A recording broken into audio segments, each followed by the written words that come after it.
देख रहे हैं सुदर्शन न्यूज।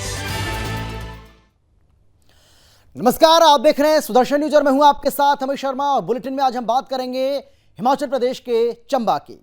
हिमाचल प्रदेश के चंबा में हुए मनोहर हत्याकांड के बाद से हिंदू समाज बहुत ज्यादा आक्रोशित है और हिंदू समाज के लोग लगातार मनोहर के परिवार को न्याय दिलाने की मांग उठा रहे हैं। जहां एक और विपक्ष लगातार मामले में सरकार को बैकफुट पर धकेलने की कोशिश कर रहा है, तो वहीं अलग अलग संगठन भी मनोहर को न्याय दिलाने के लिए प्रदर्शन कर रहे हैं, प्रोटेस्ट कर रहे हैं। मनोहर के 8 टुकड़े किए जाने के बाद तमाम सामाजिक, धार्मिक और राजनीतिक संगठन इस निर्मम हत्याकांड से भड़क गए हैं और आरोपियों को फांसी देने की मांग कर रहे हैं। कई संगठनों ने डीसी कार्यालय में जाकर डीसी के माध्यम से राज्यपाल को एक ज्ञापन भी सौंपा है और मांग करते हुए कहा है कि आरोपियों को फांसी की सजा होनी चाहिए।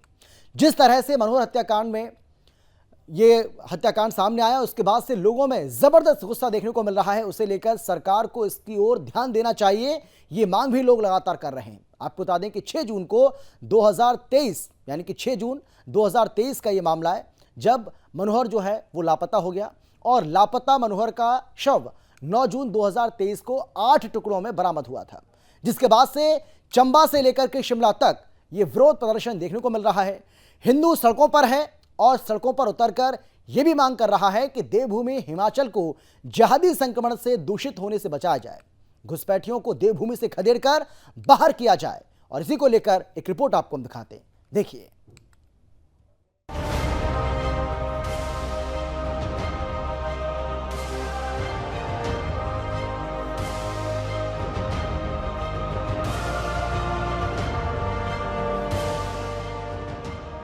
चंबा के हिंदू युवक मनोहर की इस्लामिक आतंकी दल आईएसआईएस के अंदाज में निर्मम हत्या से हिमाचल का हिंदू बेहद आक्रोशित है।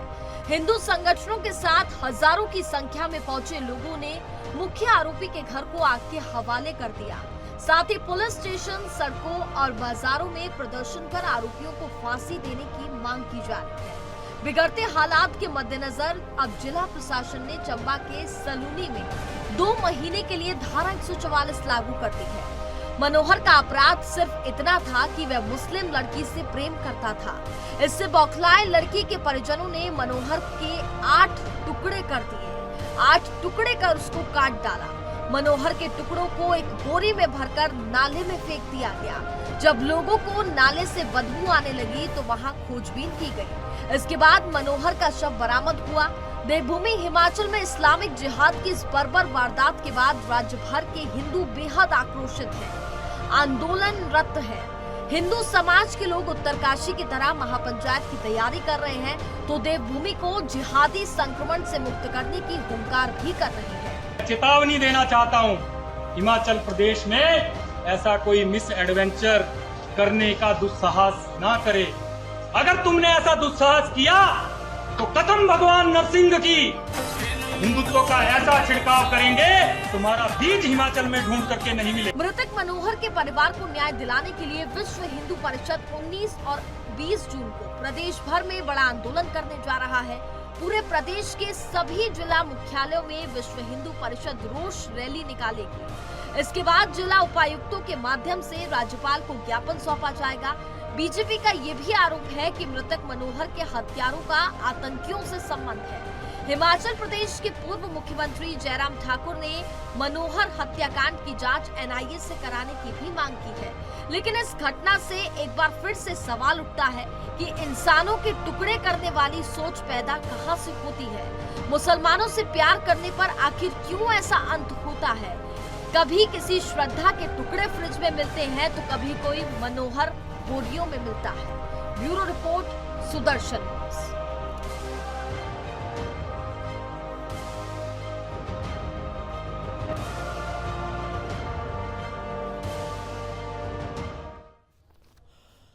तो ये रिपोर्ट हमने आपको दिखाई है, ये कुछ दिन पहले की रिपोर्ट है, जब ये मामला सामने आया था, क्या कुछ घटनाक्रम था, ये हमारा दिखाना आपको मकसद था और इसीलिए ये रिपोर्ट हमने आपको दिखाई। और इस रिपोर्ट के जरिए आप आसानी से समझ पाए होंगे कि आखिर ये पूरा का पूरा मामला था क्या, और इसी मकसद के साथ ये रिपोर्ट हमने आप तक पहुंचाई है। चलिए इसी को लेकर हम चर्चा करेंगे और जानकारी भी हासिल करेंगे। हमारे साथ हमारे हिमाचल के ब्यूरो चीफ विनोद पाठक जुड़ गए, इसके साथ ही हमारे साथ हिंदू जागरण मंच से कमल गौतम जी जुड़ गए। कमल गौतम जी, आपका बहुत स्वागत है। और विनोद, मैं आपसे भी जानकारी हासिल करूंगा, लेकिन उसके पहले कमल गौतम जी, मैं आपसे जानना चाहता हूं क्या मांग है, क्योंकि हिंदुवादी संगठन लगातार आक्रोश से भरे हुए हैं।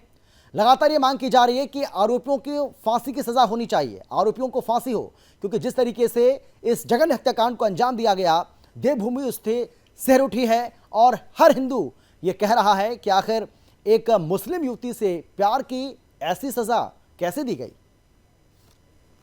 नमस्कार अमित जी, जी। आपको और सुदर्शन को बहुत बहुत धन्यवाद। आप लोग लगातार इस सारे विषय के ऊपर नजर बनाए हुए हैं और राष्ट्रीय परिप्रेक्ष्य में इस जघन्य हत्याकांड को लाने में सुदर्शन का एक महत्वपूर्ण योगदान रहा है। उसके लिए आपकी पूरी टीम को मैं साधुवाद प्रेषित करना चाहूंगा। जी।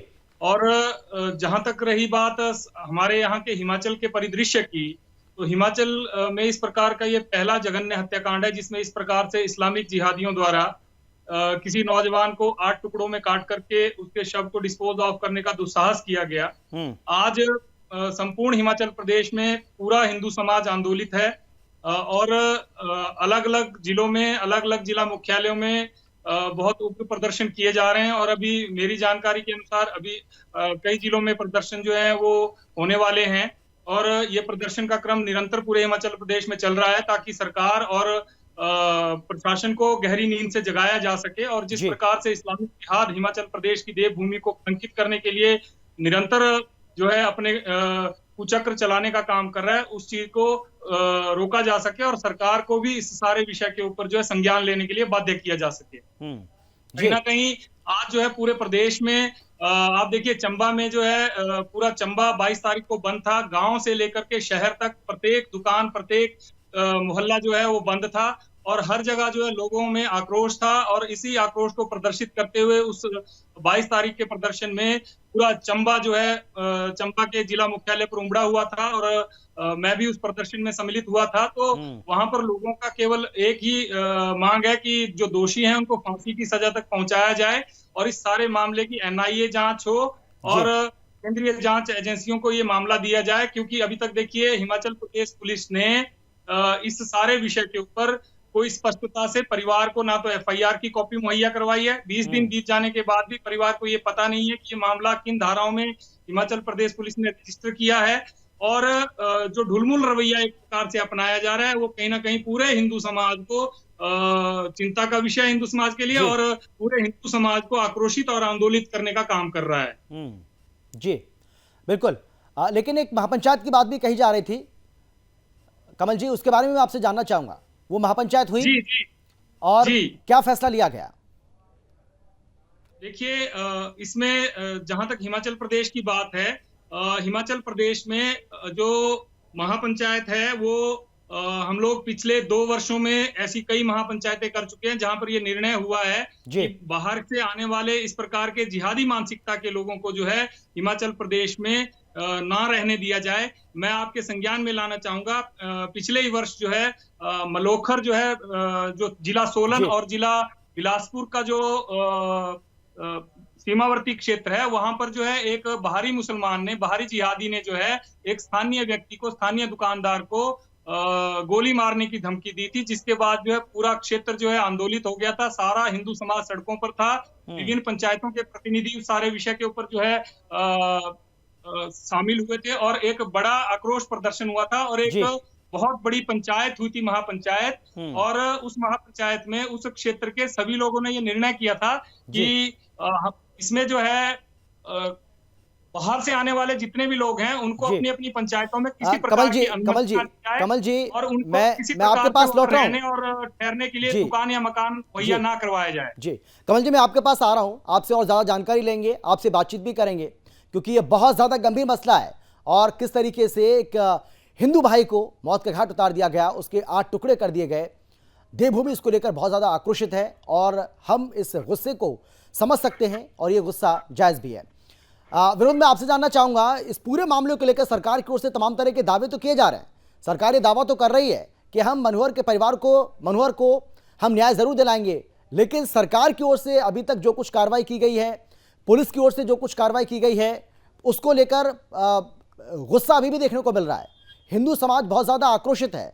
सरकार की ओर से तमाम तरह के दावे तो किए जा रहे हैं, पुलिस भी दावा कर रही है, लेकिन क्या न्याय मिल पाएगा, यह अपने आप में एक बहुत बड़ा सवाल अभी भी बना हुआ है। विनोद जी, चंबा में हालत अभी भी खराब है। वहां धारा 144 लगाई गई है। परिजनों से किसी को मिलने नहीं दिया जा रहा है। पुलिस कह रही है कि हम जांच कर रहे हैं, बारीकियों से जांच कर रहे हैं। और पुलिस जांच में ये सामने आया है कि जो आरोपी है उसका चंबा के डोडा जिला में रहने वाला था। वहां से जो लोग थे इसके घर पे आते जाते रहते थे। पुलिस ने वहां से भी जांच मंगाई है और 15 दिन के अंदर विस्तृत रिपोर्ट मंगाई कि वो जो चंबा में कश्मीर के डोडा जिले में जो रहने वाले हैं वो कौन लोग थे, क्यों उनके घर आते थे, वो सभी जांच कर रही है। पुलिस का कहना है कि वो अभी चालान पेश करने वाली है, बहुत जल्द इसमें चालान पेश करेगी और जो आरोपी है उन्हें सजा देगी। लेकिन वहीं विपक्ष है जो वो पुलिस जांच से नाखुश है। वो आरोप लगा रहा है कि पुलिस जांच जो वो सख्ती से नहीं कर रही है, जो सिर्फ एक टालने का काम कर रही है। इसी को लेकर भाजपा ने आज गवर्नर हाउस के बाहर प्रदर्शन किया है और एनआईए जांच की मांग की है। विपक्ष के नेता जयराम ठाकुर का कहना है कि पुलिस सभी मामलों को दबा रही है और सही से जांच नहीं कर रही है। वहीं जो मंत्री विक्रम सिंह है, उनका कहना है कि भाजपा एक सिर्फ राजनीतिकरण कर रही है और पुलिस इसमें जांच कर रही है। लेकिन जो वहां के चंबा के लोग कहना है कि अभी इसमें न्याय नहीं मिल पाया है। लोगों को उनसे मिलने नहीं दिया रहा है। परिजन अभी वहीं है, कोई हिंदू संगठन उनसे नहीं मिल पा रहा है। भाजपा के लोग उनसे जाना चाहते, मिलना चाहते हैं, वो नहीं मिल पा रहे हैं। चंबा में अभी हालत 144 लगी हुई है। वहां की हालत अभी भी ठीक नहीं है। लोगों को डर महसूस किया कर रहे हैं कि कहीं इस तरह की घटना और फिर से ना हो जाए। जी बिल्कुल, यानी आप ये कह रहे हैं कि हालात अभी भी सामान्य नहीं हुए, धारा 144 अभी भी लागू है इलाके में, आप ये कह रहे हैं? जी, हालत अभी सामान्य नहीं है। धारा 144 लगी हुई है। परिजन किसी से मिल नहीं सकते हैं। लोग आपस में इस तरह के प्रदर्शन नहीं कर सकते हैं। हालांकि हिंदू संगठन है पूरे हिमाचल में इसका विरोध कर रहा है कि इस तरह के जो जघन्य अपराध को रोका जाना चाहिए। अभी 6 महीने में जो 40 इस तरह की हत्याएं हो चुकी है। भाजपा भी सवाल उठा रही है कि 6 महीने कार्यकाल है और 40 हत्याएं पूरे प्रदेश में हो चुकी है।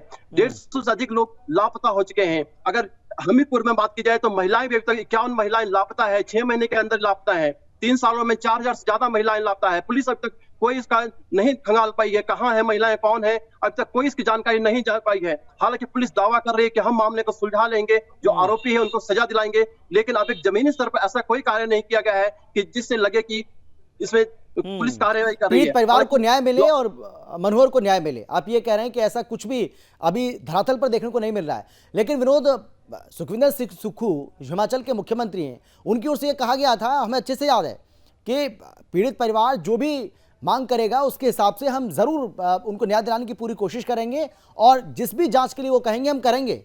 लेकिन वो तो दिख नहीं रहा है। जी, परिजन तो शुरू से ही जो इनके माता पिता हैं जो आरोपी के फांसी की मांग कर रहे हैं, लेकिन अभी तक इसमें कुछ भी नहीं हुआ है। पुलिस कह रही है हम चार्जशीट तैयार कर रहे हैं, कोर्ट में पेश करेंगे, लेकिन अभी तक अब उनके कोई ऐसा सबूत नहीं मिल पाया है। पुलिस कह रही है कि हम सबूत तलाश रहे हैं, सभी जो बारीकियों से गहनता से जांच कर रहे हैं, जिससे कि जो ठोस सबूत मिले और कोर्ट में दिखाया जा सके, प्रस्तुत किया जा सके। लेकिन अभी तक कोई ऐसा सबूत उनके हाथ नहीं लगा है जिससे कि लगा कि मुझे फांसी की सजा मिल सकती है। हालांकि जो वहां के लोग हैं अन्य, वो बता रहे हैं कि पुलिस इस मामले को दबाने का भी काम कर रही है। विपक्ष भी सवाल उठा रही है कि इससे नाखुश है, पुलिस जांच से नाखुश है और एनआईए की जांच होनी चाहिए, क्योंकि मामला पहले भी हो चुका है। 1998 में वहां पर आतंकी हमला हुआ था, 35 लोग जी अभी तक पता नहीं चला है। इसी जांच को लेके जो विपक्ष है एनआईए जांच की मांग कर रही है। जी ठीक है, लेकिन कमल जी, एक हिंदू भाई के 8 टुकड़े कर दिए गए, मनोहर को मार दिया गया, उसको काट दिया गया और पुलिस ये कह रही है कि अभी हम सबूत जुटा रहे हैं। मतलब इससे चौंकाने वाली बात और क्या हो सकती है? पुलिस ये कह रही है कि हम अभी सबूत जुटा रहे हैं और अभी ऐसा कोई सबूत नहीं मिला है। मतलब आप सोचिए कितनी गंभीर बात है ये। कमल जी देखिए अमित जी, ये विषय जितना सामान्य और सीधा दिखता है या इसको दिखाने का जिस ढंग से सरकार और पुलिस की तरफ से प्रयास किया जा रहा है, उतना ये सीधा मामला है नहीं। और जहां तक मेरी जानकारी है और धरातल से हमारे कार्यकर्ताओं ने मेरे तक जो जानकारियां पहुंचाई हैं, उनसे बड़ा स्पष्ट है कि आप देखिए ये जो घर में अग्निकांड हुआ उसके पीछे भी हमें कोई ना कोई साजिश की बू आ रही है, क्योंकि जो निचले वाला इनका आरोपियों का घर था वो तो सड़क के साथ था, लेकिन अभी तक किसी भी व्यक्ति का कोई ऐसा वीडियो, कोई ऐसा फुटेज हमारे सामने नहीं आया है जिसमें भीड़ ने इन घरों को आग लगाई हो। तो हमारी जो शंका है, हम इस बात के लिए भी आशंकित हैं कि कहीं ना कहीं आरोपियों ने जानबूझ करके, जहां मनोहर की हत्या हुई थी, जिस घर में मनोहर को मारा गया था और उसके 8 टुकड़े किए गए थे, उस घर को भी आग के हवाले कर दिया गया, जबकि वो घर जो है लगभग 3 घंटे की खड़ी चढ़ाई चढ़ने के बाद जो है वहां तक पहुंचा जा सकता था। तो ये तो तय है कि कोई भीड़ वहां तक नहीं पहुंची है। ये बड़ा स्पष्ट है कि जहां वो घर था, जहां मनोहर की हत्या हुई थी, वहां कोई किसी प्रकार की कोई भीड़ नहीं गई है। भीड़ केवल सड़क के साथ जो उनका एक घर था वहां तक गई है, और उस घर में भी आग लगाने के कोई साक्ष्य ऐसे नहीं है जिसमें किन्हीं लोगों ने आग लगाई हो। तो जो ऊपर वाला घर है वो कैसे जला, इसके ऊपर भी हमें आशंका है कि कहीं साक्ष्यों को मिटाने के लिए आरोपियों ने खुद ही तो इस घर को कहीं अपने लोगों के साथ मिलकर के आग के हवाले करने का काम तो नहीं किया, ताकि पुलिस जो है साक्ष्य ना जुटा सके और आरोपी जो है इसे जघन्य हत्याकांड से जो है सजा पाने में बच जाएं, और इस प्रकार का कुछ ऐसा षड्यंत्र होने की हमें आशंका है। और हमें लगता है कि इसकी जो है बड़ी गहनता से जांच की जानी चाहिए और ये पता लगाया जाना चाहिए कि जो जहां मनोहर की हत्या हुई है उस घर को जलाने के पीछे क्या मंशा रही है आरोपियों की। और वहीं देखिए दूसरी तरफ जो है, जो वहां का स्थानीय मुस्लिम समुदाय है, वो भी मतलब एक प्रकार से हर बार जितनी भी बार चंबा में घटनाएं होती हैं, एक सनवाल की घटना आपके ध्यान में लाना चाहूंगा। सनवाल में एक गोवंश की हत्या की जाती है, चंबा का ही हिस्सा है, तीसा में पड़ता है, और ये मनोहर की हत्या से लगभग 20 दिन पहले की घटना है।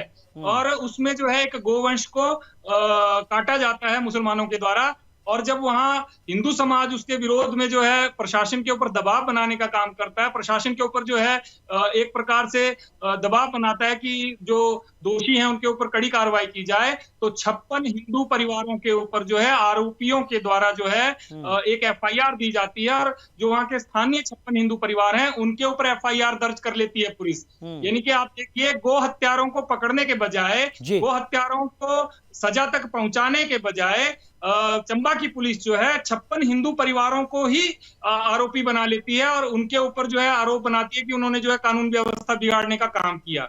मैं आपके चैनल के माध्यम से हिमाचल प्रदेश सरकार और चंबा का जो पुलिस प्रशासन है उससे ये जानना चाहता हूं कि एक तरफ हमारी आस्थाओं के ऊपर आघात हो रहा है, और यदि हिंदू समाज उसके ऊपर आवाज उठाता है तो गरीब 56 हिंदू परिवारों के ऊपर जो है FIR दर्ज की जाती है और 307 का मुकदमा जो है वो दायर किया जाता है। इससे ज्यादा अधिक शर्मनाक हिमाचल प्रदेश के लिए और क्या हो सकता है कि एक बहुसंख्यक राज्य में जहां हिंदू बड़ी सहिष्णुता के साथ रह रहा है, और मैं आपको स्पष्ट कर देना चाहता हूं आपके चैनल के माध्यम से पूरे देश को, अगर यहाँ शांति और व्यवस्था है तो वो केवल हिंदुओं की सहिष्णुता के कारण है।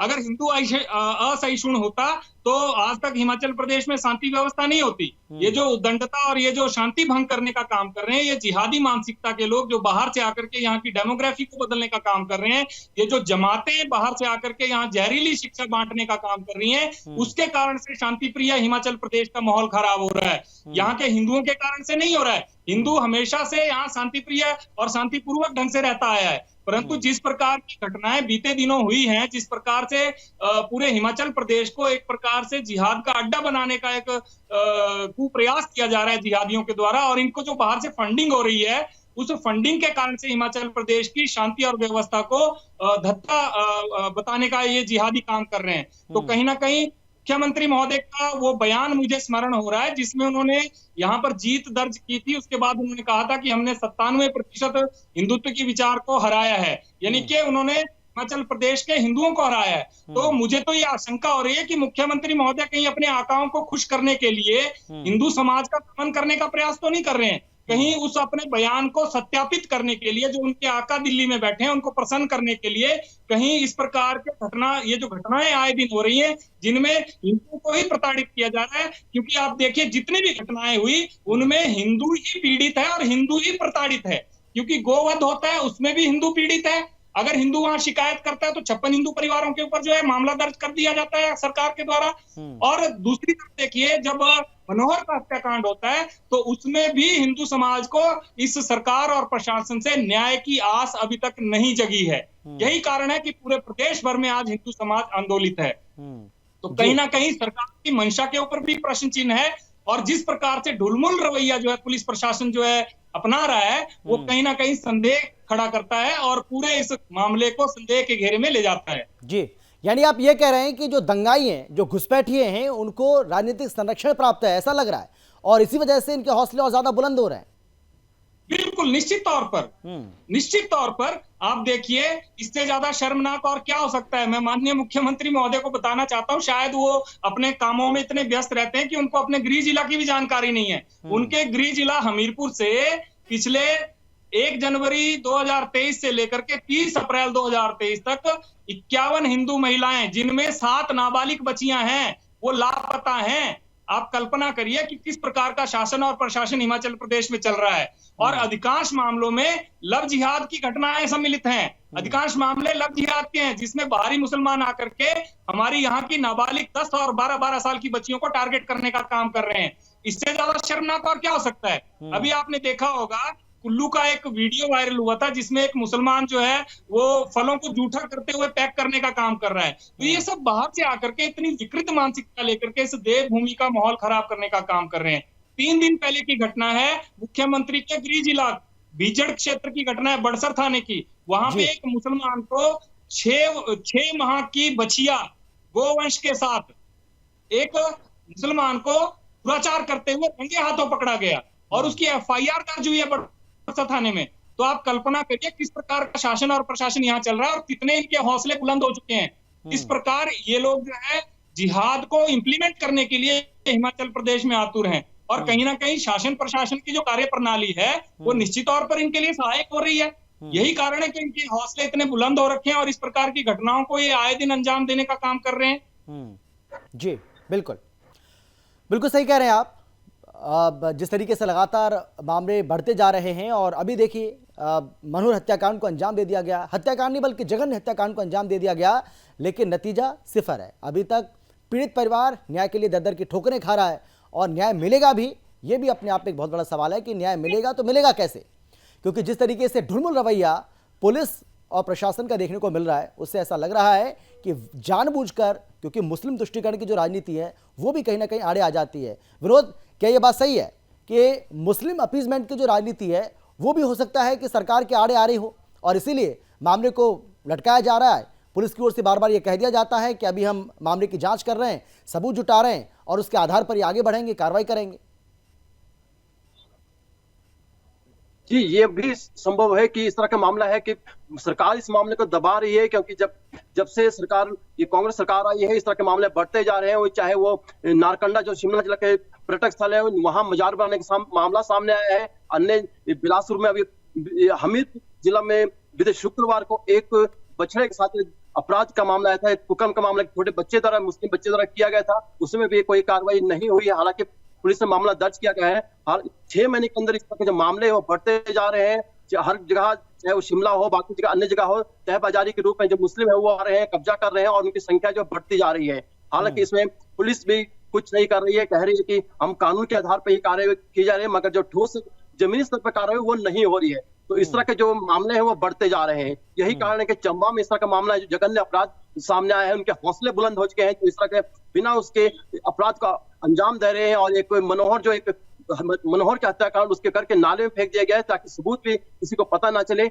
ये जब सामने आया है, जो जिसने पोस्टमार्टम किया है उसके ऊपर भी FIR दर्ज की गई है कि उसके जो फोटो है उसने वायरल किया था। अगर ये फोटो वायरल ना होती तो शायद ये मामला किसी को पता ना चलता, और इतना बड़ा मामला ना बनता, और ये वहीं पर दब जाता। पुलिस को उसके ऊपर भी FIR दर्ज की है। हालांकि जो जिन्होंने घर पर आग लगाई थी, पुलिस का कहना है कि जो जी, चलिए ठीक है, विरोध में आता हूं आपके पास। आपका कनेक्शन जो है वो दबाया जा रहा है। हाँ, बोलिए बोलिए बोलिए बोलिए बोलिए बोलिए हाँ बोलिए विनोद, बोलिए आप। जी, इन सभी के मामले को लेकर जो पुलिस भी है इसमें हालांकि कार्रवाई कर रही है, लेकिन पुलिस का कहना है कि हम कानूनी आधार पर ही कार्रवाई कर रहे हैं, जो सबूत मिल रहे हैं उसके आधार पर ही हम कार्रवाई कर रहे हैं। जी अमित जी, ठीक है। लेकिन कमल जी, मैं आपसे ये जानना चाहता हूं कि ऐसे कौन से लूपहोल्स जो हैं वो आपको नजर आ रहे हैं इस पूरे मामले की जो जांच चल रही है उसमें, जहां पर आपको लगता है कि पीड़ित परिवार को न्याय कैसे मिलेगा, मनोहर को न्याय कैसे मिलेगा, ये अपने आप में एक बहुत बड़ा सवाल है। कौन से ऐसे, अगर मैं कहूं कि आप 3 बात मुझे ऐसी बताइए जहां आपको लगता है कि न्याय इस तरीके से नहीं मिल पाएगा, और मिलेगा भी तो बहुत समय इसमें लगेगा, क्योंकि बहुत ज्यादा जघन्य हत्याकांड, 8 टुकड़ों में काट दिया गया एक हिंदू भाई को। और इससे बुरी और शर्मनाक बात और क्या हो सकती है कि हिंदुओं के इस देश में हिंदुस्तान में ही हिंदुओं को इस तरीके से मौत के घाट उतारा जा रहा है, उनके टुकड़े किए जा रहे हैं। और ऐसे में पुलिस ये कह रही है कि हम सबूत जुटा रहे हैं। भाई वो टुकड़े हैं, वो किसके टुकड़े हैं, किसने किए, मतलब क्या सबूत आप जुटा रहे हैं? ये तो हास्यास्पद हो गया ना। लेकिन मैं आपसे जानना चाह रहा हूं कि ऐसी कौन सी 3 बड़ी बातें हैं जिससे आपको लगता है कि इस पीड़ित परिवार को इस तरीके से न्याय नहीं मिल पाएगा? जी अमित जी, देखिए सबसे पहले तो संदेह हमें तब पैदा हो रहा है कि जिस व्यक्ति के ऊपर इन्होंने एफआईआर दर्ज की है, जो चतुर्थ श्रेणी हमारा भाई जो है सुमित है, जी जो एक दलित समाज से आता है, जिसके ऊपर ये आरोप लगाया गया है कि उसने मनोहर के जो फॉरेंसिक लैब के जो वीडियोस थे और फोटोज थे उनको जो है वायरल करने का काम किया। तो सरकार की मंशा और चंबा प्रशासन का जो मंशा है इस केस को दबाने की, वो इसी बात स्पष्ट हो रही है कि उस व्यक्ति के ऊपर इन्होंने एफआईआर दर्ज की है। आप देखिए कि जघन्य हत्याकांड की सच्चाई यदि कोई व्यक्ति बाहर ला रहा है तो उसमें कौन सा जुर्म कर दिया उसने? आप किसको बचाने के लिए उन चीजों को छुपाना चाह रहे हैं? क्यों इतने बड़े जघन्य हत्याकांड को पुलिस ने, जब तक वो फोटो 8 दिन के बाद वायरल नहीं हुए, 10 दिन के बाद वायरल नहीं हुए, तब तक क्यों पुलिस ने सामने आकर के वो सारी चीजें हिमाचल की जनता के सामने नहीं रखी? और दूसरी बात, एक मैं आपके माध्यम से ये मांग करना चाहूंगा सरकार से और चंबा प्रशासन से कि उस व्यक्ति के ऊपर जो मुकदमा इन्होंने उसका दमन करने के लिए और उसको प्रताड़ित करने के लिए जो है दर्ज किया है, उसको खारिज किया जाए और निरस्त किया जाए और उसको उसकी नौकरी वापस दी जाए। दूसरी बात जो शंका पैदा करती है, पुलिस अभी तक जो है कि जो वेपन यूज हुआ है, जहां तक मेरी जानकारी है, पुलिस शायद अभी तक उस वेपन को जिससे उसको काटा गया है, उस वेपन को भी मुझे लगता है कि पुलिस जो है कहीं प्रोड्यूस नहीं कर पाई है। और जिस कटर का प्रयोग हुआ है मनोहर के टुकड़े करने के लिए, मुझे नहीं लगता कि पुलिस ने अभी तक वो वेपन जो है कहीं से जो है बरामद किया हो और उसको बरामद करके उन्होंने अपने सबूतों में शामिल किया हो। क्योंकि अभी तक जो जानकारी मुझे धरातल से मिल रही है उससे ये स्पष्ट है, क्योंकि अभी मुझे बताया गया, आज ही मुझे चंबा के कुछ कार्यकर्ताओं ने बताया कि एसपी चंबा जो है उस परिवार को समझाने के लिए गए थे। आप देखिए, जब ये दबाव बढ़ा तब जाकर के प्रशासन के अधिकारी जो है उस परिवार के ऊपर दबाव बना रहे हैं कि आप जो है थोड़ा संयम रखिए, हम जो है करने। और परिवार ने जब एफआईआर की कॉपी मांगी तो एसपी कहते हैं कि हम कुछ दिनों में आपको एफआईआर की कॉपी देते हैं। देखिए, जबकि परिवार का ये मौलिक अधिकार है कि जब एफआईआर हो तो उस एफआईआर की प्रति जो है परिवार को शीघ्र जो है पुलिस और प्रशासन की तरफ से मुहैया करवाई जानी चाहिए थी। लेकिन 20 दिन बीत जाने के बाद भी मुझे लगता है कि पुलिस अभी सही ढंग से चार्ज फ्रेम नहीं कर पाई है और कहीं ना कहीं पुलिस की कार्यप्रणाली संदेह के घेरे में है। या तो पुलिस के ऊपर सरकार की ओर से, माननीय मुख्यमंत्री महोदय की ओर से कुछ इस प्रकार का दबाव है कि इस मामले को दबा दिया जाए, तभी जो है पुलिस इस सारे मामले में इतनी ढिलाई बरत रही है। अन्यथा इतने जघन्य हत्याकांड में तो बिल्कुल त्वरित कार्रवाई करते हुए, सारी फॉरेंसिक जांच को शीघ्र पूरा करते हुए, जो वेपन्स यूज हुए हैं मनोहर को काटने के लिए, उसकी हत्या करने के लिए, उनको रिकवर करके तुरंत जो है उसकी चार्जशीट बना करके कोर्ट में दी जानी चाहिए थी। और शीघ्र जो है केस का फ्रेमवर्क ऐसा होना चाहिए कि जो दोषी है फांसी तक पहुंचाए जा सके। लेकिन जो अभी की क्रम रहा है, जो जिस प्रकार से पुलिस का ढुलमुल रवैया रहा है, वो कहीं ना कहीं संदेह पैदा करता है और हमें आशंका है कि मनोहर के हत्यारों को शायद सरकार और पुलिस जो है फांसी तक पहुंचाने में अपना जो है कोई इंटरेस्ट नहीं दिखा रही है और शायद उनको बचाने के लिए कहीं ना कहीं से कुछ ऐसा दबाव हो जिसके कारण से सरकार उनको बचाना चाह रही है, ताकि मुस्लिम तुष्टीकरण का एक उदाहरण और प्रस्तुत किया जा सके। क्योंकि उनकी हत्याओं को वैसे भी जो सरकार बैठी हुई है और टेकन फॉर ग्रांटेड ले रही है। हमारी भावनाओं का यदि सरकार सम्मान करती तो पूरे प्रदेश भर में जो आंदोलन हो रहे हैं, उग्र आंदोलन हो रहे हैं, कुल्लू में इतना बड़ा आंदोलन हुआ, हजारों की संख्या में लोग जो है उस आंदोलन में शामिल हुए, हजारों की संख्या में जो है माताएं बहनें उस आंदोलन में सम्मिलित हुई, पूरा कुल्लू का बाजार बंद रहा, चंबा में हजारों लोगों ने प्रदर्शन किया और उग्र प्रदर्शन किया। उसके बावजूद भी माननीय मुख्यमंत्री महोदय ने ये जहमत नहीं उठाई कि उस परिवार से जाकर के वो मिल लें और उस परिवार का कुशल क्षेम जान लें, उनको ये सांत्वना दें कि मैं जो है आपके लिए न्याय, आपके बेटे के न्याय के लिए जो है पूरी पुरजोर कोशिश करूंगा। मेरी पुलिस और मेरा प्रशासन जो है उस दिशा में काम कर रहा है। बिल्कुल सही कह रहे हैं आप, और इस बात का अंदाजा आप इसी से लगा सकते हैं कि राहुल गांधी और प्रियंका गांधी अगर यूपी में कोई मामला होता है तो वहां पहुंच जाते हैं। आपको अच्छे से याद होगा मैं किस मामले का जिक्र कर रहा हूं। लेकिन यहाँ इतना बड़ा जघन्य हत्याकांड को अंजाम दे दिया गया, एक हिंदू भाई को मार दिया गया, उसके 8 टुकड़े कर दिए गए, लेकिन ना तो वहाँ राहुल गांधी पहुंचे, ना प्रियंका गांधी वहाँ पर पहुंची, जबकि उनका तो घर भी है वहाँ पर, लेकिन नहीं गई वो। मेरी जानकारी में तो नहीं गई है, मैं गलत कह रहा हूँ तो आप बताइए। कमल जी। जी अमित जी, आप बिल्कुल सही कह रहे हैं। आप देखिए ये लोग कितना तुष्टीकरण करते हैं और किस प्रकार की घटिया राजनीति करते हैं। यहाँ भी तो एक दलित मारा गया था, लेकिन फर्क इतना था कि यहाँ दलित जो है जिहादियों ने दलित को मारा था, उसके 8 टुकड़े किए थे। अगर यही हत्याकांड कहीं किसी और एंगल से होता, किसी जातिवादी एंगल से होता, तो निश्चित तौर पर राहुल गांधी और प्रियंका गांधी अपना पूरा कुनबा लेकर के वो उस परिवार के पास बैठे होते और वहां दलित और सवर्ण की राजनीति कर रहे होते, क्योंकि ये सूट नहीं करता इनकी राजनीति को। मुख्यमंत्री महोदय की राजनीति को भी ये केस सूट नहीं करता, इसलिए वो वहां नहीं गए हैं। इसलिए राहुल गांधी और प्रियंका गांधी ने आने की जहमत नहीं उठाई। आप ठीक कह रहे हैं, उनका घर है यहाँ पे, लेकिन फिर भी हिमाचल प्रदेश में एक दलित नौजवान जो है 25 वर्षीय है, उसको काट दिया गया, उसके टुकड़े कर दिए गए 8 टुकड़े, और इतना भयानक हत्याकांड हुआ। फिर भी जो है राहुल गांधी और प्रियंका गांधी और यहाँ के मुख्यमंत्री ने उस परिवार से मिलने तक की जहमत नहीं उठाई। इसी से स्पष्ट होता है कि ये लोग किस प्रकार की घटिया राजनीति करते हैं और किस प्रकार की मानसिकता को लेकर के मुस्लिम तुष्टीकरण का कार्ड खेलने का काम करते हैं। ठीक है, चलिए मैं आ रहा हूं कमल जी, आपके पास आ रहा हूं और विनोद मैं आपके पास भी आ रहा हूं। लेकिन जो पीड़ित परिवार है उसकी व्यथा जरा आप सुन लीजिए, उसका दर्द आप सुन लीजिए। मनोहर की मां क्या कुछ कह रही है, जरा सुनिए आप। फांसी की सजा होनी चाहिए। ऐसी धाराओं में जो इस माँ की वेदना को कौन समझेगा। अम्मा की किया तेरे टुकड़े, अम्मा मेरी अम्माई। जो फांसी होनी चाहिए, जो फांसी होनी चाहिए, जो फांसी होनी चाहिए। फांसी की सजा होनी चाहिए। ऐसी धाराओं में जो इस माँ की वेदना को कौन समझेगा। अम्मा की किया तेरे टुकड़े।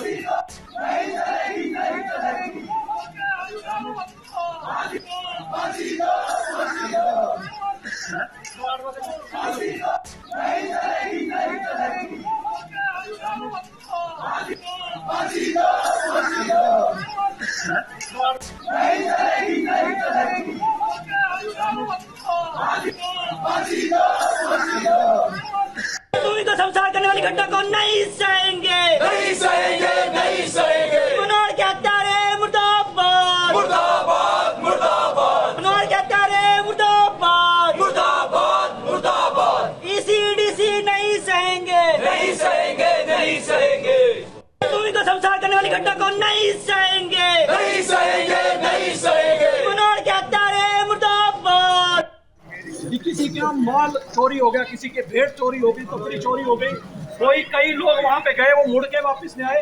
और उस व्यक्ति ने जो अतीक अहमद की तरह एक बड़ा साम्राज्य अपना अंपायर खड़ा किया है, उस व्यक्ति की सबसे पहले उस इंक्रोचमेंट को आप हटाने की सिफारिश करें।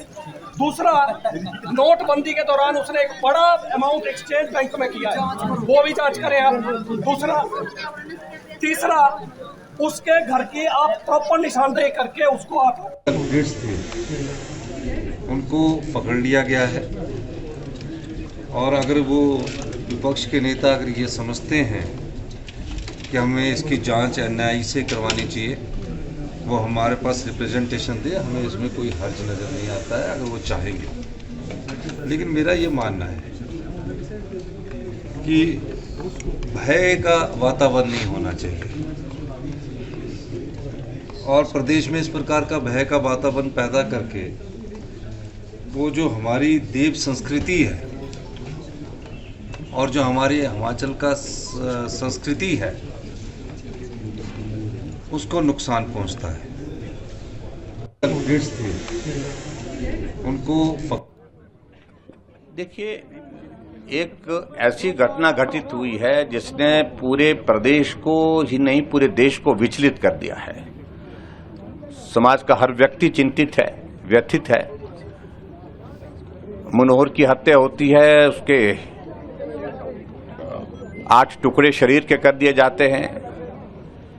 एक नौजवान जो अनुसूचित जाति से संबंध रखते हैं, हिंदू परिवार से हैं, और ऐसी घटना घटित होने के बाद पूरे इलाके में एक रोष का, आक्रोश का एक माहौल है।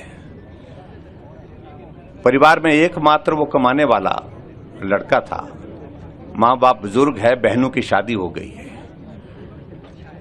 हमने सबने तय किया, हमारी पार्टी ने तय किया, भारतीय जनता पार्टी ने, कि हम परिवार के सदस्यों को मिलने के लिए जाएंगे। हम आज मिलने के लिए आए, लेकिन सरकार ने हमारे सामने धारा 144 लगा करके हमारा रास्ता रोक दिया है। और हम कह रहे हैं कि हम पूरी जिम्मेवारी के साथ कह रहे हैं, जो गाड़ियां हमारे साथ आई है उन गाड़ियों में जाएंगे, कोई गाड़ी से उतरेगा नहीं, कोई गलत बात करेगा नहीं, और परिवारजनों को मदद करने की हमारी। और ये सारी जो प्रतिक्रियाएं आपने देखी हैं, ये आपसे कुछ दिन पहले की प्रतिक्रिया हमने आपको दिखाई। परिवार किस तरीके से रो रहा है, बिलख रहा है, न्याय की मांग कर रहा है, फांसी की मांग कर रहा है, वो हमने आपको सुनवाया। मनोहर की मां को आपने सुना, इसके साथ ही सीएम साहब को आपने सुना। सीएम साहब कह रहे हैं कि भय का माहौल नहीं होना चाहिए, भय का माहौल नहीं बनाया जाना चाहिए। भाई आप सोचिए, भय का माहौल कौन बना रहा है? ये दंगाई घुसपैठिए भय का माहौल बना रहे हैं। इनको मौका कौन दे रहा है भय का माहौल बनाने का? सरकार आपकी। आप किससे शिकायत कर रहे हैं कि भय का माहौल नहीं बनाना चाहिए या भय का माहौल नहीं होना चाहिए? अरे हिंदू भय में है इस वक्त, और आप ऐसी बातें कर रहे हैं। कमल जी, मुख्यमंत्री को आपने सुना, कुछ दिन पहले का ये बयान हमने सुनवाया था, जिसमें वो कह रहे थे कि प्रदेश में भय का माहौल नहीं बनाया जाना चाहिए। तो भाई इसकी जिम्मेदारी किसकी है? सरकार की है। देखिए अमित जी, इससे ज्यादा शर्मनाक बयान एक प्रदेश के मुख्यमंत्री का और क्या हो सकता है कि हिंदू समाज का एक 25 वर्षीय नौजवान 8 टुकड़ों में काट दिया गया, और माननीय मुख्यमंत्री महोदय बोल रहे हैं कि भय का माहौल हिंदू समाज बना रहा है, मुसलमानों को डराने का काम किया जा रहा है हिंदू समाज के द्वारा। इससे घटिया और इससे एक प्रकार से मानसिक रूप से जो है दिवालियापन, मैं कहूंगा कि ये एक प्रकार का मानसिक दिवालियापन है कि मुस्लिम तुष्टीकरण करने के लिए इस हद तक जो है राजनीति गिर जाती है। इसका एक अप्रतिम उदाहरण ये है कि माननीय मुख्यमंत्री महोदय कह रहे हैं कि हिंदू समाज भय का माहौल बना रहा है। आप देखिए, आए दिन हमारी बच्चियां लव जिहाद का शिकार यहाँ हो रही हैं, आए दिन इस प्रकार की घटनाएं हिमाचल प्रदेश में घटित हो रही हैं जो कहीं ना कहीं हिंदू समाज को प्रताड़ित करने वाली है। और ऊपर से जिस प्रकार की राजनीति यहाँ की जा रही है, जिस प्रकार से इस घटनाक्रम को बिल्कुल हल्के में लेकर के एक प्रकार से हिंदू समाज को कहीं ना कहीं जी इस सरकार प्रदर्शित करने का काम करता है। दूसरी तरफ मुझे हैरानी इस बात की है कि माननीय मुख्यमंत्री महोदय, आपको इस प्रदेश की जनता ने इस प्रदेश का मुख्यमंत्री बनाया है, आपकी भी तो कुछ जिम्मेवारी बनती है। यदि विपक्ष एनआईए की मांग कर रहे हैं, आप कह रहे हैं विपक्ष लिख के दे, विपक्ष की अपनी जिम्मेवारी है, विपक्ष दे ना दे, क्या आपका कोई इस प्रदेश के लिए उत्तरदायित्व तो नहीं है? क्या आपकी अंतरात्मा इस बात की गवाही नहीं देती है कि इस जघन्य हत्याकांड की उच्च स्तरीय जांच होनी चाहिए और दोषियों को फांसी मिलनी चाहिए? ये किस प्रकार का हल्का बयान है और किस प्रकार की मानसिकता को लेकर मुख्यमंत्री बोल रहे हैं? ये हमारी समझ से परे है। हम फिर भी पूरे सम्मान के साथ माननीय मुख्यमंत्री महोदय से निवेदन करना चाहेंगे कि वो इस घटना की जो संगीन है उसको समझिए और संवेदनशील होकर के इन सारे विषयों के ऊपर संज्ञान लेकर के जो है इसकी उच्च स्तरीय जांच करवाएं, ताकि दोषियों को फांसी की सजा तक पहुंचाया जाए। आपका संपूर्ण हिंदू समाज इस प्रदेश का सड़कों पर है, आंदोलित है। आपको हिंदू समाज की भावनाओं को समझना चाहिए और समझ करके संवेदनशील होकर के इन विषयों के ऊपर बयान देने चाहिए। ऐसे असंवेदनशील बयान देकर के मुख्यमंत्री महोदय क्या प्रदर्शित करना चाह रहे हैं, ये हमारी समझ से परे है। जी बिल्कुल सही कह रहे हैं आप। और देखिए, चारों ओर से कमल जी ये आवाज आ रही है, चारों ओर से यही गूंज सुनाई दे रही है कि मनोहर के हत्यारों को फांसी की सजा हो। फांसी की सजा पीड़ित परिवार भी कर रहा है, मनोहर की मांग भी मां भी कर रही हैं, और जितने भी हिंदूवादी नेता हैं या हिंदूवादी संगठन हैं, सभी की ओर से ही मांग की जा रही है कि इस जघन्य हत्याकांड के लिए मनोहर के हत्यारों को फांसी की सजा से कम कुछ भी मंजूर नहीं है। हालांकि उससे कम कुछ भी स्वीकार नहीं है।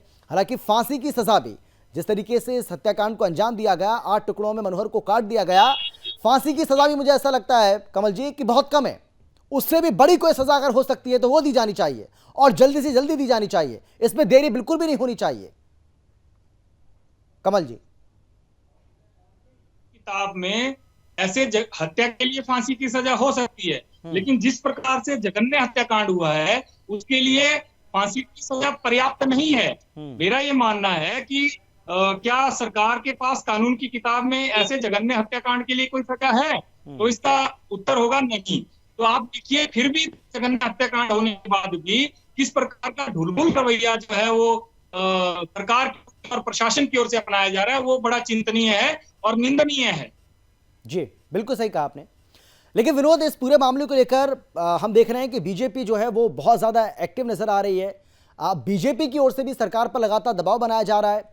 जयराम ठाकुर को भी हमने सुना अब से कुछ दिन पहले का उनका ये जो बयान जो है, जब वो पीड़ित परिवार से मुलाकात करने के लिए वहाँ पर जा रहे थे, हालांकि उनको जाने नहीं दिया गया, पहले उनको रोक दिया गया। उनके साथ बीजेपी के और भी कई वरिष्ठ नेता मौजूद थे। लेकिन ये क्या काफ़ी है? क्या बीजेपी को और पुरजोर तरीके से अब आगे आने की ज़रूरत है ताकि इस हिंदू परिवार के साथ न्याय हो, मनोहर लाल को न्याय मिले? कि भाजपा शुरू से ही इसमें प्रदर्शन कर रही है और इसको लेके पूरे मामले को लेकर मांग कर रही है कि एनआईए की जांच होनी चाहिए। भाजपा ने शुरू से प्रदर्शन करी है, शिमला में प्रदर्शन किया, जगह जगह प्रदर्शन कर रही है। आज भी गवर्नर हाउस के बाहर प्रदर्शन किया है और इस मामले की जांच को लेकर दबा रहे हैं। इसमें से निष्पक्ष जांच होनी चाहिए। भाजपा ही इस मामले को सबसे पहले लाई थी, वही इस मामले को उठा रही है। वहीं जो हिंदू जागरण मंच है, अन्य हिंदू संगठन है, वो इस मामले में मांग कर रहे हैं कि पूरे मामले की जांच होनी चाहिए और तभी जो आरोपी है वही उस पर सजा होनी चाहिए। बाकी अन्य संगठन भी जो छोटे वो भी सामने आ रहे हैं, लेकिन सरकार की तरफ से अभी तक कोई ऐसा एक्शन नहीं लिया गया है जिससे लगे कि सरकार इसमें जांच कर रही है। ऐसा ही मामला अगर हम देखें तो 2017 में यहाँ पर शिमला में गुड़िया कांड हुआ था, एक नाबालिग लड़की की हत्या कर दी गई थी। उस मामले में पुलिस ने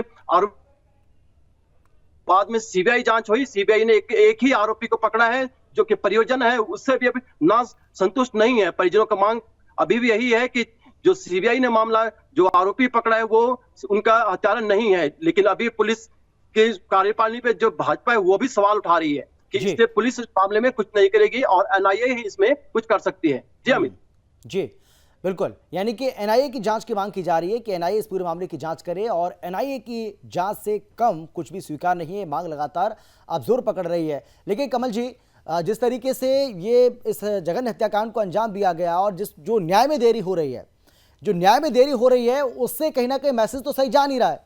ना तो ये सरकार के लिए ठीक है और आम लोगों के अंदर, खासतौर पर हिंदुओं के अंदर एक भावना जागृत हो रही है कि यहाँ जो दंगाई हैं, जो घुसपैठिए हैं, उनका जो मर्जी मन करेगा वो करेंगे और उनका कोई कुछ नहीं बिगाड़ सकता है।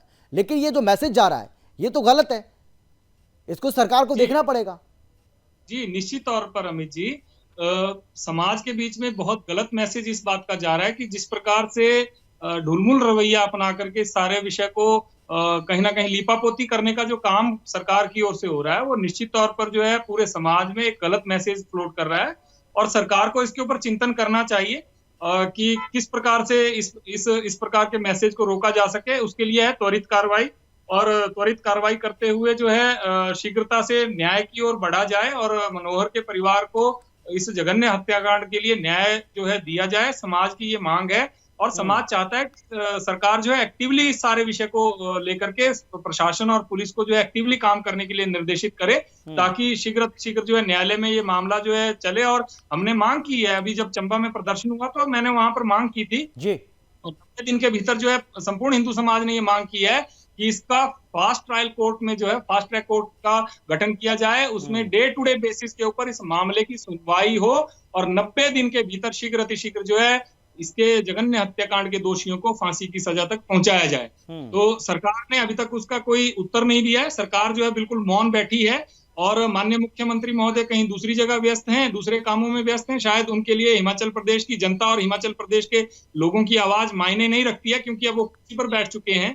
तो शायद उनको लगता है कि अब जो है 5 साल तो मैं रहूंगा ही, तो इसलिए जो है शायद वो इस घटना को इतने हल्के में ले रहे हैं और हिंदू समाज की आवाज को अनसुना करने का काम एक प्रकार से कर रहे हैं, जो कहीं ना कहीं हिंदू समाज के लिए भी एक चिंतनीय विषय है कि किस प्रकार के लोगों को हमने सत्ता और शासन पर बिठाया है तो बहुसंख्यक समाज को अनदेखा करने का काम कर रहे हैं। तो भविष्य में हिंदू समाज तय करेगा कि उसको किस दिशा में बढ़ना है और निश्चित तौर पर सरकार इसके ऊपर नहीं लेती है और सही ढंग से इस सारे विषय का इसको हिंदू समाज के पक्ष में इसकी परिणति नहीं होती है और दोषियों को कठोर सजा नहीं होती है, तो इसका परिणाम जो है आने वाले समय में माननीय मुख्यमंत्री महोदय की सरकार को भुगतना पड़ेगा। जी, तो रणनीति क्या रहने वाली है आपकी? आप जिस तरीके से कह रहे हैं कि अगर न्याय नहीं मिला पीड़ित परिवार को, हालांकि आप ये भी कह रहे हैं कि हम न्याय दिलाकर रहेंगे, पूरी जी जान से हम लोग लगे हुए हैं और ये बिल्कुल सही है कि देवभूमि में किस तरीके से लगातार प्रोटेस्ट किया जा रहा है।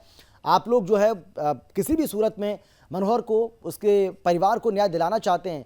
लेकिन चलिए, आपका कनेक्शन कट गया है। एक बार फिर से जैसे आप जुड़ेंगे मैं आपसे सवाल करूंगा। लेकिन विनोद, मैं आपसे ये जानना चाह रहा हूं कि सरकार ये कह रही है कि हम कार्रवाई कर रहे हैं, हम जो है हम भी चाहते हैं कि पीड़ित परिवार को न्याय मिले। पुलिस ये कह रही है। चलिए कमल जी आ गए। कमल जी, आपको मेरी आवाज़ आ रही है ना? एक बार अपना प्रश्न आप दोहरा देते। मैं कमल जी आपसे जानना चाह रहा था क्योंकि आपका कनेक्शन कट गया, फिर मुझे विनोद के पास जाना पड़ा। मैं विनोद के पास जाऊंगा, लेकिन उसके पहले मैं आपसे जानना चाह रहा हूं कि आगे की अब रणनीति क्या रहेगी आप लोगों की, आप किस तरीके से आगे बढ़ेंगे? क्योंकि देखिए, आप प्रोटेस्ट कर रहे हैं, आप पंचायतें भी कर रहे हैं, आपसे जो बन पड़ रहा है आप वो सब चीजें कर रहे हैं, उसके बावजूद भी अगर न्याय नहीं मिल पाता है, न्याय में इसी तरीके से अगर देरी होती रही, तो आगे की आपकी रणनीति क्या रहेगी?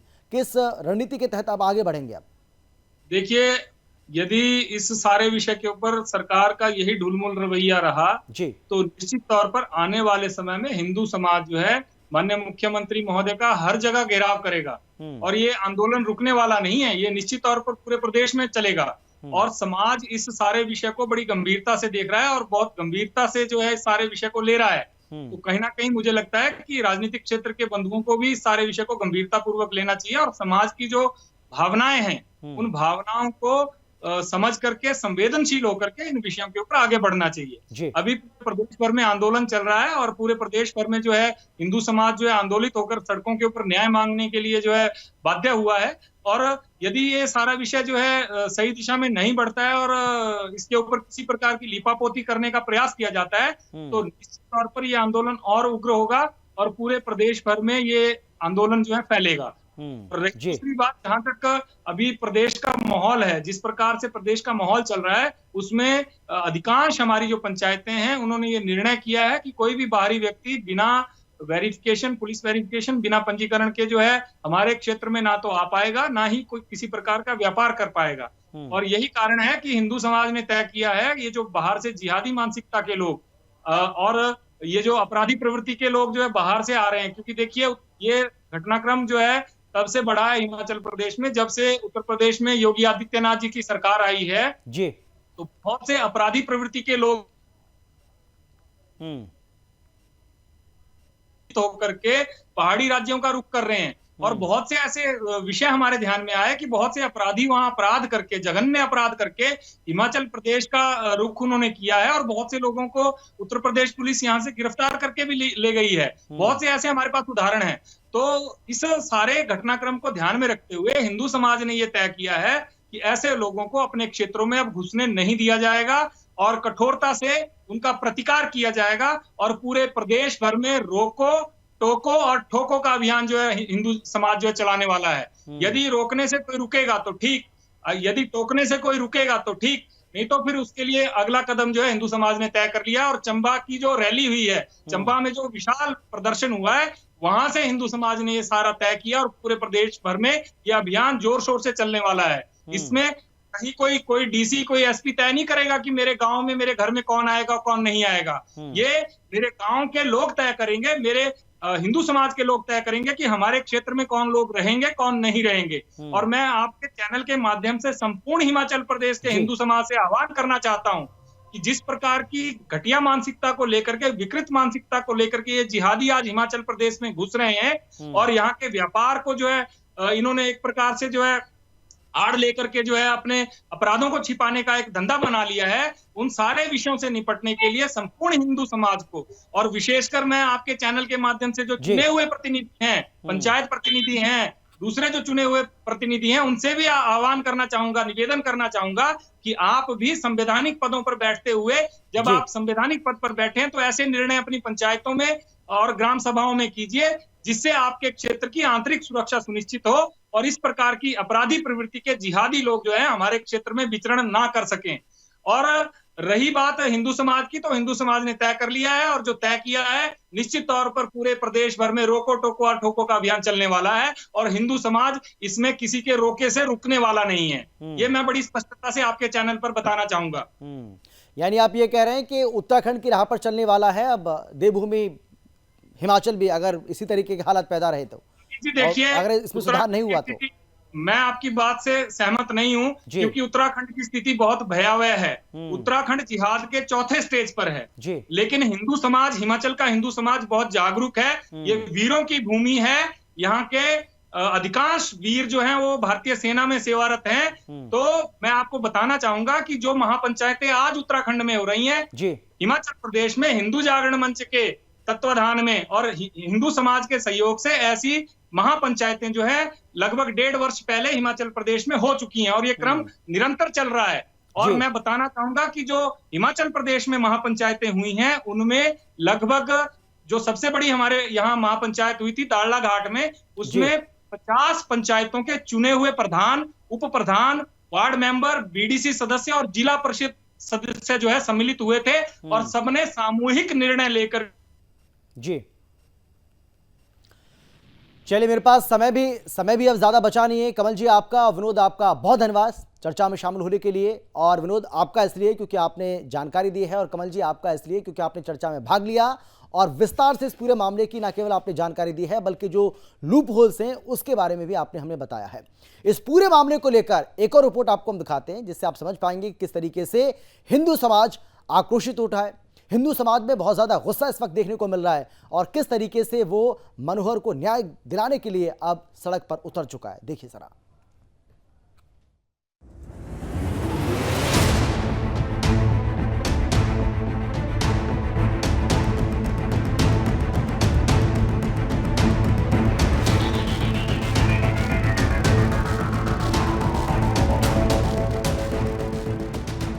देवभूमि उत्तराखंड के बाद देवभूमि हिमाचल भी अंगड़ाई ले रहा है।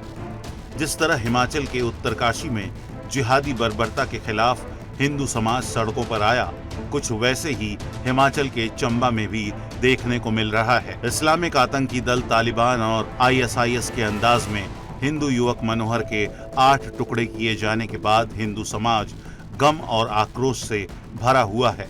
जिसने भी मनोहर के टुकड़े टुकड़े शरीर के दृश्य देखे हैं वो इस सोच को कानूनन मिट्टी में मिलाने की मांग कर रहा है। जिस तरह उत्तरकाशी से आवाज उठी थी कि जो भी जिहादी सोच हमारी बहन बेटियों पर गंदी नजर डाल रहा है, जो भी जिहादी सोच लैंड जिहाद के तहत देवभूमि के जमीनों पर कब्जा कर रहा है, कुछ उसी तरह से देवभूमि हिमाचल के चंबा में भी हो रहा है।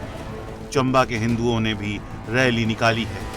दंगाई मानसिकता के लोगों के न सिर्फ आर्थिक बहिष्कार बल्कि पूर्ण बहिष्कार की मांग भी कर रहे हैं। देवभूमि हिमाचल को जिहादी संक्रमण से मुक्त करने की मांग भी कर रहे हैं। चंबा के हिंदुओं का कहना है कि जिहादी घुसपैठिए देवभूमि को संक्रमित कर रहे हैं, देवभूमि को कलंकित कर रहे हैं।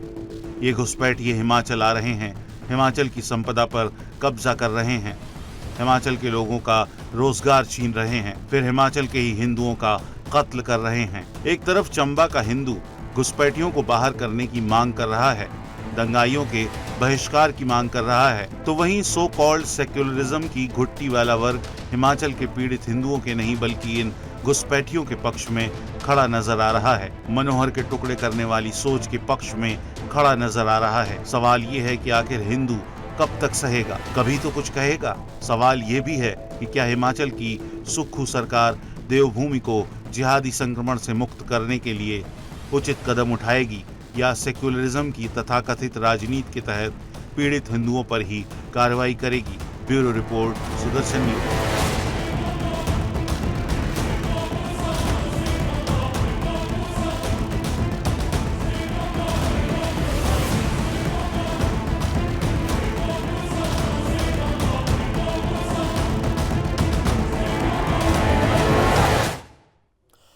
तो देवभूमि उत्तराखंड की राह पर अब देवभूमि हिमाचल चल पड़ा है और हिंदू समाज बहुत ज़्यादा आक्रोशित है। न केवल जो दंगाई हैं उनके आर्थिक बहिष्कार की मांग की जा रही है बल्कि ये कहा जा रहा है कि मनोहर के परिवार को जल्द से जल्द न्याय मिलना चाहिए और पीड़ित परिवार ये चाहता है कि फांसी से कम आरोपियों को कुछ भी स्वीकार नहीं है। फिलहाल इतना ही, लेकिन देश और दुनिया की बाकी खबरों के लिए आप देखते रहिए सुदर्शन न्यूज़। जय हिंद।